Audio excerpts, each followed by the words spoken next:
কল্পনাই সকলক ই জীৱনত আহিবলগীয়া আকৰ্ষণবিলাকক পূৰ্ণাংগ ৰূপ দিয়ে। Albert Einstein.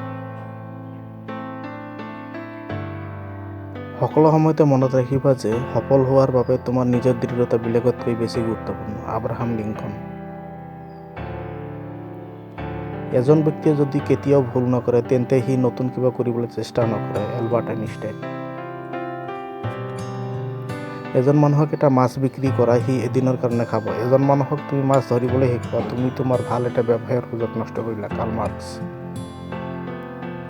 ইচ্ছাকৃতভাৱে সময় লোৱা, কিন্তু যেতিয়া কামৰ সময় আহিব তেতিয়া চিন্তা কৰা বাদ দিয়া আৰু ভিতৰলৈ যোৱা। Napoleon Bonaparte.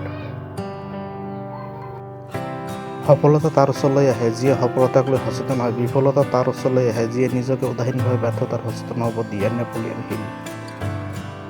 সহজক পৰিচালনা কৰি কঠিনক অনুমান কৰা। লাওজু। চিন্তা কৰা হ'ল সকলোতকৈ কঠিন কাম, সেইকাৰণে সম্ভৱতঃ সামান্য পৰিমাণৰ মানুহ ইয়াৰ লগত জড়িত। Henry Ford.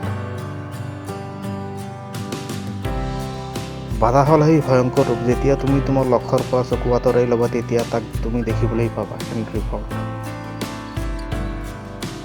তোমাৰ পচন্দৰ যিকোনো এটা কাম বিচাৰি ওলোৱা আৰু তোমাক তোমাৰ জীৱনত এদিনো কাম কৰিব নালাগে। কনফুচিয়াছ।